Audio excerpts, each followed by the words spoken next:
Welcome to This Explainer. Today, we're diving into a genuinely fascinating and honestly pretty radical philosophy that directly challenges almost everything we conventionally believe about finding inner peace.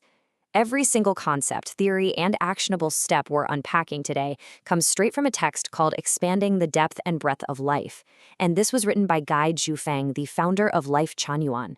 If you've ever felt like the standard advice of just sit still, meditate, and block out the world isn't quite doing it for you, you are going to find his perspective incredibly compelling.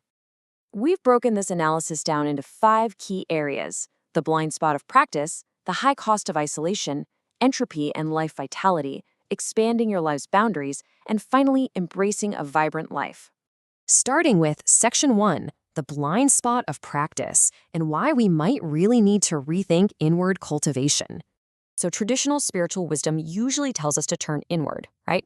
Find total silence, isolate yourself, and block out the noise. And Guy Zhufeng acknowledges that, sure, that might work for a tiny, select group of people who have already lived incredibly rich, intense lives. But for the vast majority of us, the founder of Life Chanyuan argues it's actually a massive trap. If you completely detach from normal society, cut off natural stimulation, and lock yourself into a single way of thinking, you aren't finding peace. You're actually marching straight toward mental dullness, extreme rigidity, and ultimately spiritual death. Without the friction of the real world to challenge us, our minds simply stop growing. Moving to Section 2, the high cost of isolation and the very real dangers of existing in a closed system. To back up just how devastating isolation can be, Guy Zhufeng points to some pretty stark historical and literary examples. Take feral children, for instance, kids raised completely outside of human society. The result is always stunted intelligence and a complete inability to integrate into human life later on. Or look at history. Prince Ju Wengui from the Ming Dynasty was imprisoned and kept in total isolation from the age of 2 for 55 years. When he was finally released, he literally couldn't recognize a horse, a cow, or even his own brothers. His mind was a blank slate, and not in a good way. Guy Zhufeng also brings up the classic literary example of Granny Lu from Dream of the Red Chamber. Her lifelong isolation in a rural village left her completely bewildered by the vibrant, complex reality of the city. The big takeaway here is that without varied social and environmental stimulation, our minds just stagnate. You don't become enlightened in a vacuum, you just become disconnected. That brings us to Section 3, entropy and life vitality, or the actual science of spiritual stagnation. Guy Zhufeng brilliantly grounds this whole philosophy using a concept from physics, specifically dissipative structure theory, and the idea of entropy. In physics, entropy is basically a measure of disorder or stagnation within a closed system. But Guy Zhufeng applies this directly to human consciousness. He explains that if your living environment and your daily thinking are completely closed off, the entropy of your life skyrockets. High entropy means your mind gets rigid, inflexible, and effectively inches closer to death. But if you actively change your environment, process loads of new information, and stay completely open, your life's entropy drops. And low entropy equates to youth, huge vitality, and sharp intelligence. Think about what a high entropy life looks like in practice. It's the person who works the exact same job for 40 years, talks to the exact same narrow circle of friends, and exclusively consumes media that confirms their single ideology. Guy Zhufeng warns that this person is trapped by fate. To break free and keep your life vibrant, you absolutely have to cultivate a low entropy life.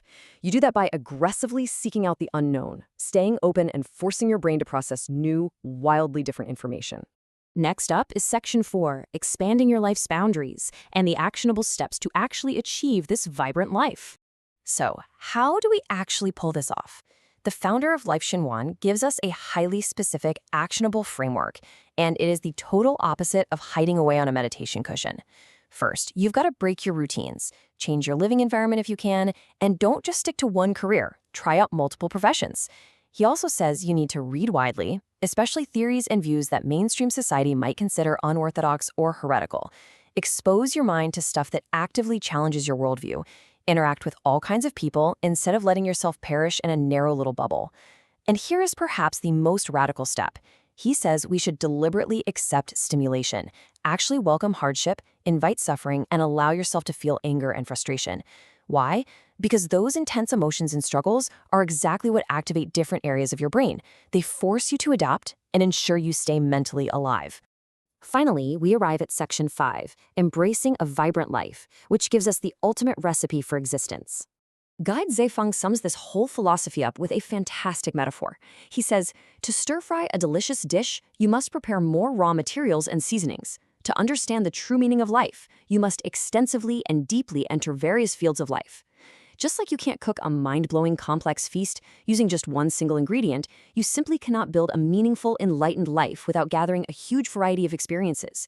You need all those seasonings, exploring different religions, switching careers, enduring hardships, experiencing different cultures, to really understand where you stand in the universe. You need a massive frame of reference. This leads to a really profound warning. Life has infinite depth and boundless breadth. Guide Xufeng urges us not to prematurely lock our consciousness away.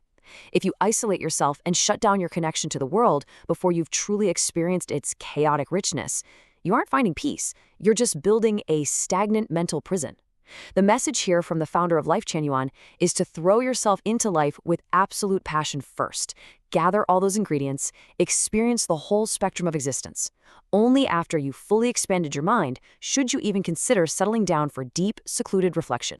Which leaves us with one final, crucial question to chew on today.